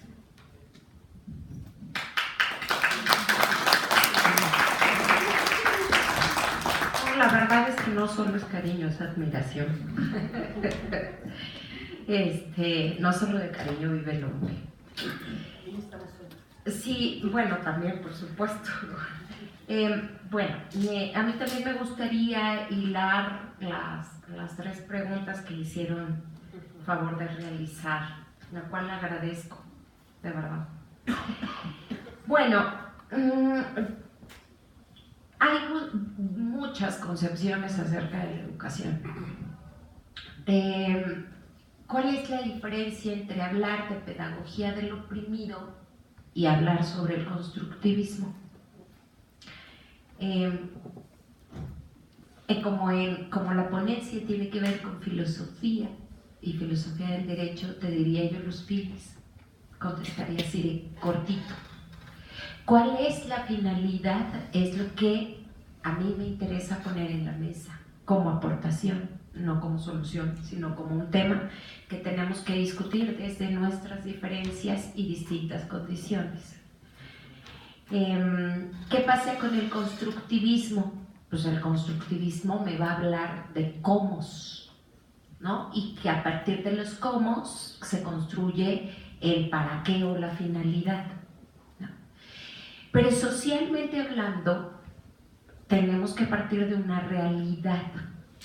El cómo aprendo, cuáles son mis técnicas, mis métodos, mis tácticas, todas estas estrategias didácticas que desde la educación se plantean, sobre la didáctica específicamente se plantean, bueno, tienen cierta finalidad que no necesariamente está tan vinculada con la pregunta de la finalidad de la formación jurídica, ¿no? Estoy siendo cuidadosa por esta invitación que hace la doctora Alvarado de no confundir términos. Espero no estar muy hiperreactiva o correctiva, pero, ¿no? Si nos centramos en el fenómeno enseñanza-aprendizaje, bueno, pues vemos que hay 2 partes involucradas que trabajan sobre algo ya dado, que es un plan de estudios y un programa en particular de una asignatura. ¿Alguien lo va a cuestionar? No, incluso cuando uno está en un aula, aunque sepa que aquí hay una cuestión formal que no necesariamente se apega a la realidad social, siempre se cuestiona. si debo omitir lo que hay aquí.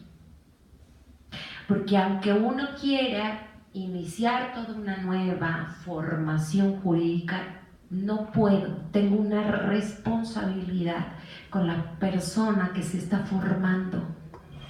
O sea, sí tengo que enseñarle el civil como está aquí y aportarle otros elementos. Pero no puedo obviar esto que está aquí porque también existe y porque en el siguiente semestre le van a preguntar. Te enseñó la maestra Luz Janet Vázquez, ¿no? Lo que te tenía que haber enseñado. No, la maestra Luz Janet Vázquez no me enseñó, claro, ¿no? O sea, sí hay como muchas realidades que conviven y que uno sabe que no puedo convertir a esa persona que estoy formando en alguien alejado de una realidad que existe en una facultad de Derecho, ¿no? Por más tradicional que sea o que esté yo o no esté de acuerdo. Si no voy a hacerlo, creo que éticamente, digo, continuando con algunas áreas de la filosofía, sería mejor reconocer que no es el modelo de universidad en el que debo estar. Incluso puede pasar lo mismo con la Autónoma de la Ciudad de México.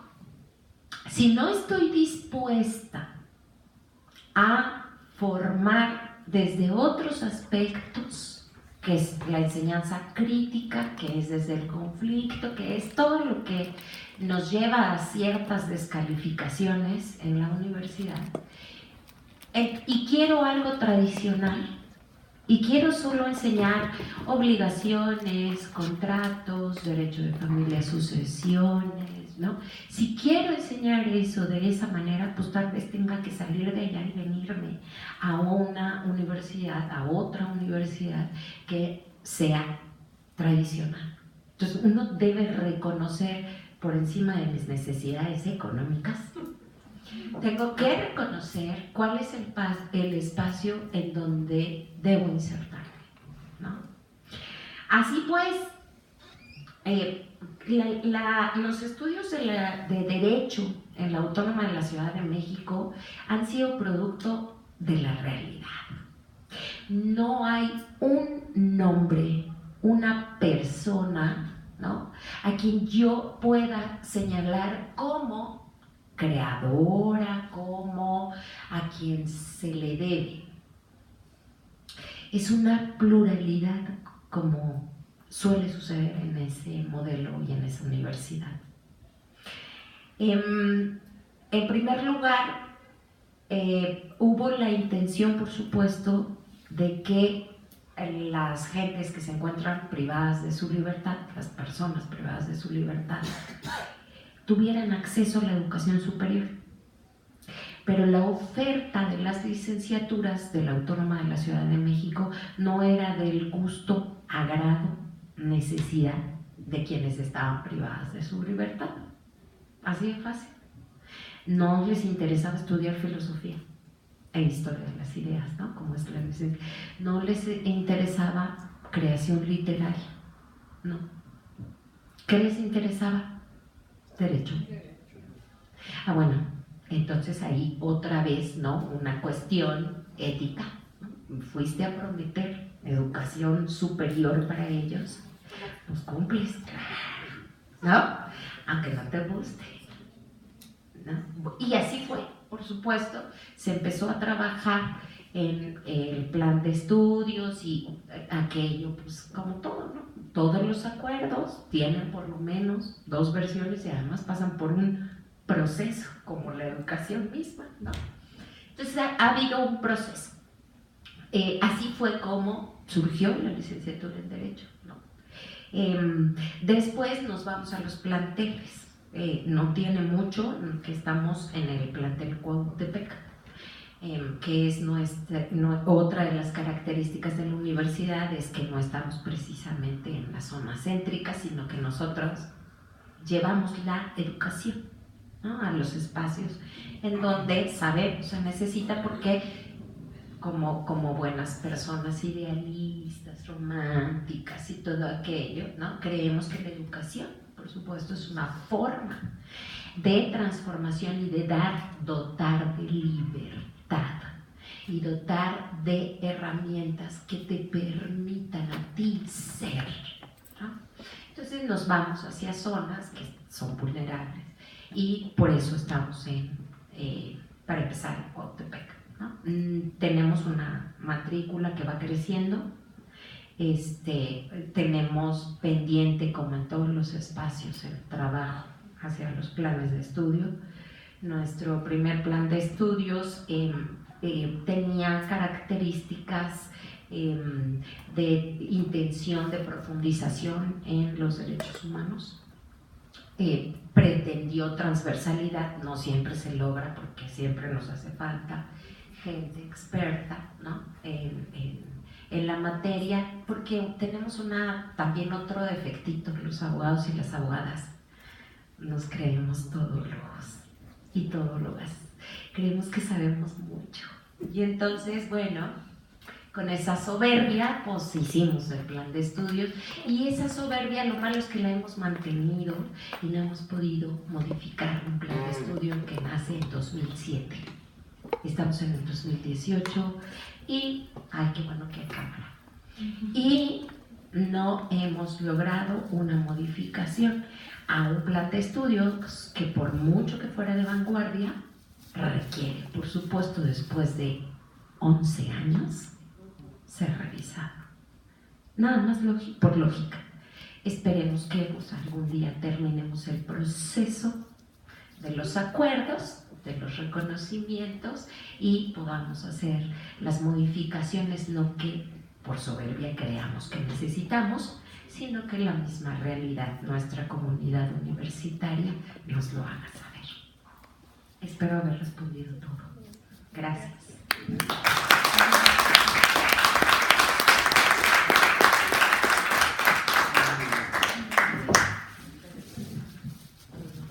Pues para mí siempre la verdad es que es un honor y un gran gusto escuchar a la doctora María Eugenia y a la maestra Janet.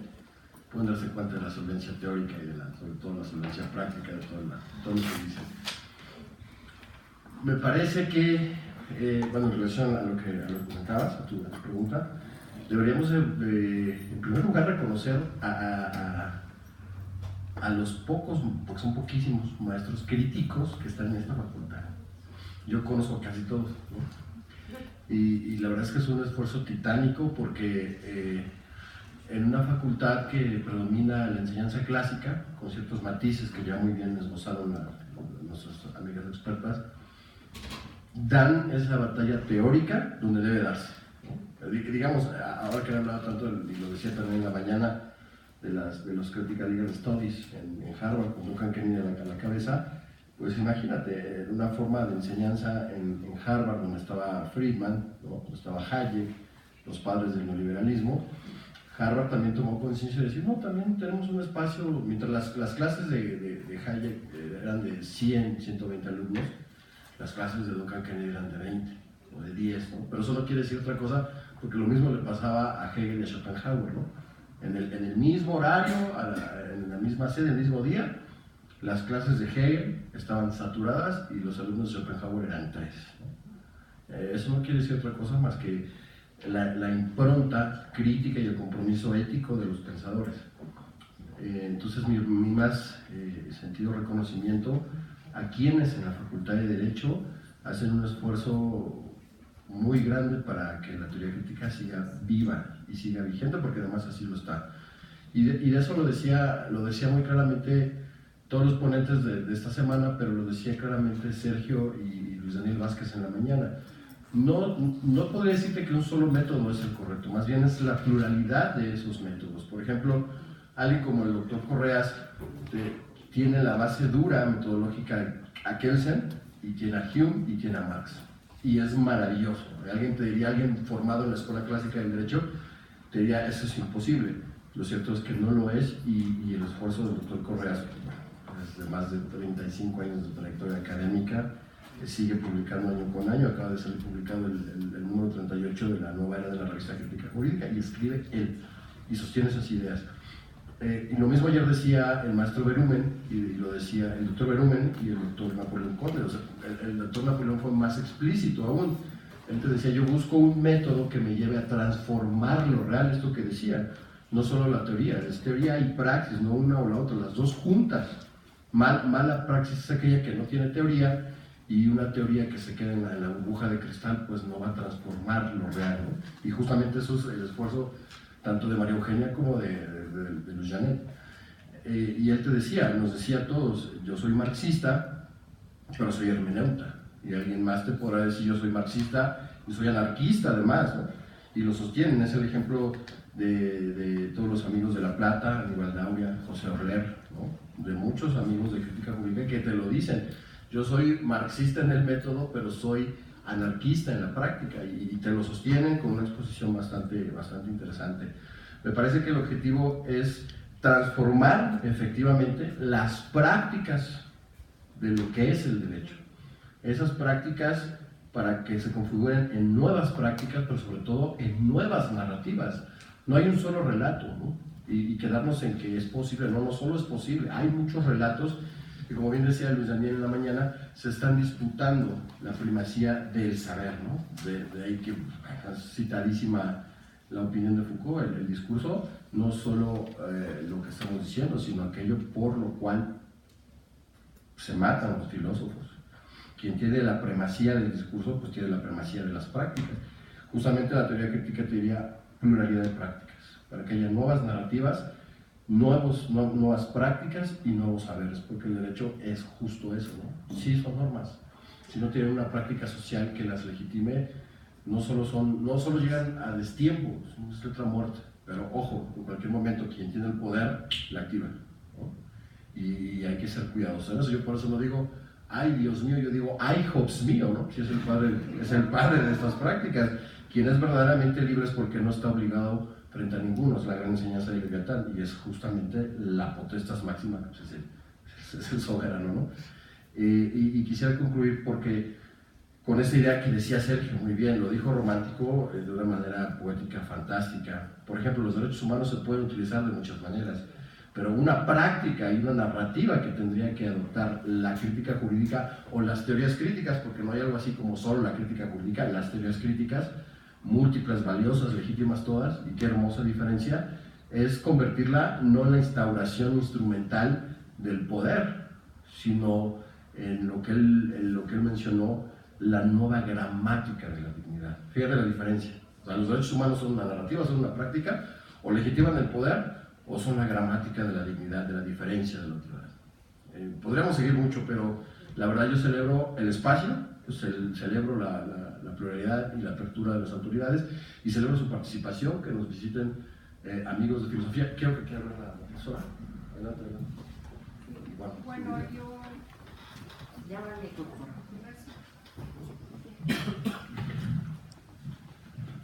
Bueno, yo doy las gracias por la invitación. Si no era invitada, no conocía del foro, y a todos los presentes. Están, digamos, al escuchar sus reflexiones, realmente me percato que, digamos, la espacialidad tan cerca, filosofía, facultad de filosofía y facultad de derecho, no es una mera casualidad. Eso ya tiene muchísimo tiempo, a pesar de rivalidades y, digamos, de ciertos patrones que han distanciado, digamos, tanto la comunidad académica como estudiantil. Realmente tienen propósitos comunes, dado el hecho que en la dualidad de justicia e injusticia siempre estará el derecho, y el derecho realmente es la regla de oro de la convivencia. Tanto las preocupaciones de la Facultad de Filosofía, de una carrera de filosofía, dado el hecho que filósofos somos todos, no es solamente los que pasan por la carrera de filosofía, es condición constitutiva del ser humano ser filósofo, ser reflexivo, ser positivo, no repetitivo, y y digamos dócil. Y realmente en esa dualidad de justicia e injusticia, el derecho, digamos, en mi percepción vivencial, realmente es digamos, una necesidad sine qua non insustituible, dado el hecho que tiene que ver con virtudes epistémicas, éticas, constitutivas del ser humano, de convivir, de armonizarnos, de sintonizarnos y realmente de eliminar toda práctica histórica aprendida de someter y, digamos, de aceptar el sometimiento. Entonces, realmente me da gusto que estamos trabajando y en la misma dirección y esperemos que nuestras comunidades tan cercanas espacialmente coparticipe de proyectos que tendrán, digamos, un alcance no solamente local en nuestra comunidad universitaria, a nivel también de México y a nivel, digamos, de una realidad tan convulsionada a nivel planetario que sí requiere del derecho. Muchas gracias.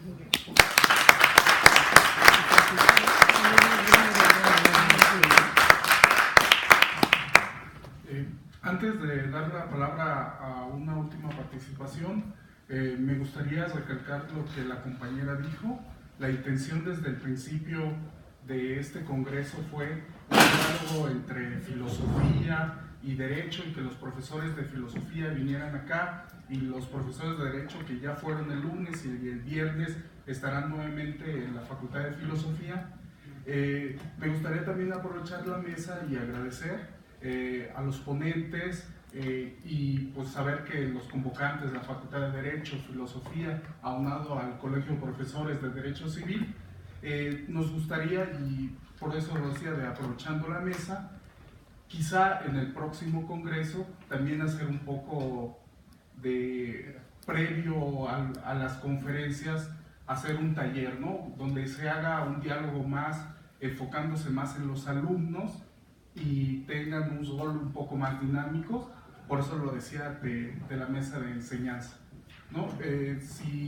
No sé si alguien tiene alguna duda más. Bueno, nada más una aclaración también. El día de mañana es aquí y también va a ser en el anexo de filosofía. Entonces vamos a estar aquí y allá, ¿no? Vamos a estar en los dos espacios. También allá gente de derecho, bueno, de la Facultad de Derecho, viene gente de filosofía acá. Y pues sí, ir agregando, yo creo que las otras disciplinas para que vayamos haciendo un movimiento un poco más grande, ¿no?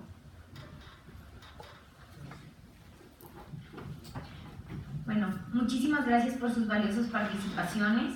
Finalmente procederemos a hacer la entrega de las constancias de participación y reiterar el agradecimiento de que haya formado parte de esta mesa de diálogo y de un aprendizaje que es inigualable. Muchas gracias. Bueno, esta es la constancia de la doctora María Eugenia Alvarado, que les pido un fuerte aplauso para ella.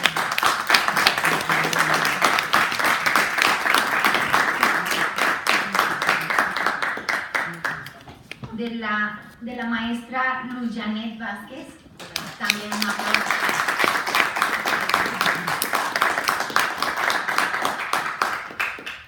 Y del maestro Humberto Rosas Vargas.